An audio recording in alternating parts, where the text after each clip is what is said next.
రెండు కూడా చేస్తారు. మీ లక్కీ నెంబర్ రెండా? మీరు చెప్తుంటే ఇప్పుడు ఆలోచిస్తుంటే రెండేమో అని అనిపిస్తుందండి. All the even numbers basically 2, 4, 6 అలా వెళ్తుంది. హరితేజ గారు అంటే ఎక్కువగా కామెడీ మాకు ఎక్కువ యాక్సెప్ట్ చేస్తాం. బట్ ఇంత నరేష్ గారు అంటే కామెడీ ఎక్కడ ఉండదు, డిఫరెంట్ రోల్ లో చూస్తున్నారు అంటారు. ఏంటి ఆ డిఫరెంట్ రోల్ ఒకసారి కొంచెం? బేసిక్గా నేను ఎప్పుడు అనుకుంటూ ఉంటానండి, ఒక్క సినిమాలో కామెడీ హిట్ అయింది, ఎస్ భగవంతుడి దయ, వెల్ అండ్ గుడ్, మీరు అందరూ ఆదరించారు. కానీ అదొక్కటే నా బలం కాదు, నా బలం ఇంకా చాలా విషయాల్లో ఉంది. అది బయటకు తీసుకొచ్చే డైరెక్టర్ ఎవరైనా రాస్తే అంటే emotion anything, because I am a performer, I love to perform. So నాకు ఆ స్కోప్ ఉంటే బాగుంటుంది అని నేను చాలా మేనిఫెస్ట్ చేశానండి ఎవ్రీడే. ఐ డోంట్ నో, ఆ మేనిఫెస్టేషన్ డైరెక్ట్గా సుబ్బు గారి దగ్గరికి వెళ్ళి ఆయన చెవులో పడిందేమో, నాకు ఈ పాత్ర ఇలా వచ్చింది. సో ఎంత కుదిరితే అంత విశ్వరూపం చూపించవచ్చు అనేలాంటి ఒక అద్భుతమైన ఇమోషనల్ క్యారెక్టర్. అండ్ నేను అన్ని రకాల క్యారెక్టర్లను పోషించగలను అన్న విషయం అందరికీ తెలియాలి అన్న నా ఒక ఆశ ఈ సినిమాతో తీరబోతుంది అన్నది నా ఆనందం.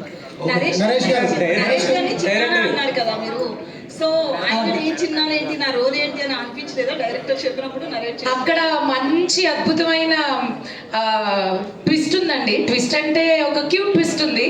ఆయన నాకు చిన్నాన్నే కానీ నిజంగా చిన్నాన్న అలా ఉండదు క్యారెక్టర్.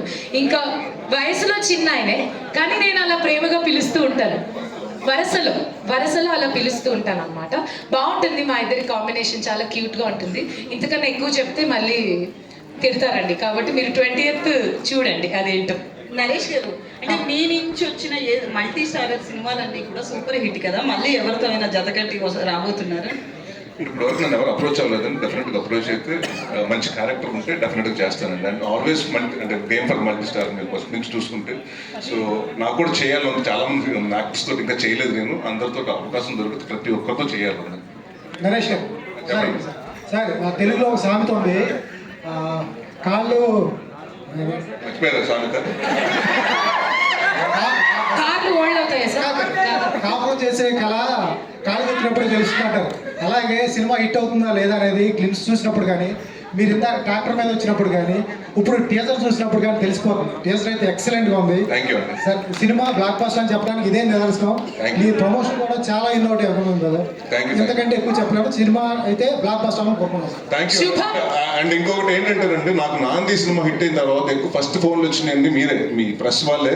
ప్రసాద్ మల్టీప్లెక్స్ ఐమాక్స్ నుంచి ఫోన్ చేసి ప్రతి ఒక్కరండి 11:30 కానీ నుంచి ఇంటర్వల్ అయ్యేటప్పటి నుంచి ఫోన్లు వచ్చినాయి. So I'm expecting the same phone calls for this film also on 20th December. Director గారు సార్ ఇప్పుడు ఒక మూర్ఖుడు కథ అనేసి చెప్పారు సార్. ఒక మూర్ఖుడు వల్ల అడ్వాంటేజెస్ కన్నా డిసడ్వాంటేజెస్ ఎక్కువ ఉంటాయి కదా సార్. అంటే దీనివల్ల ఏదైనా స్టోరీ వల్ల యూస్ఫుల్ మెసేజ్ ఏమైనా ఉండబోతుంది అనేసి అనుకోవచ్చా? ఎక్స్పీరియన్స్ ఉంటుంది సార్, మెసేజ్ లాగా ఏమి ఉండదు. అతని ఎక్స్పీరియన్సెస్ అతని లైఫ్లో జరిగినవే ఉంటాయి తప్ప క్లాస్ పీకినట్టుగా ఇలా మారండి అలా ఉండండి అదేం ఉండదు సార్. నరేష్ సార్, అంటే ఏ మనిషి అయినా అంటే ఒక మనిషి పుట్టుకతో మంచివాడ చెడ్డవాడ అనేది మనం చెప్పలేము. పరిస్థితులు అనేవి అతన్ని ప్రేరేపిస్తుంది.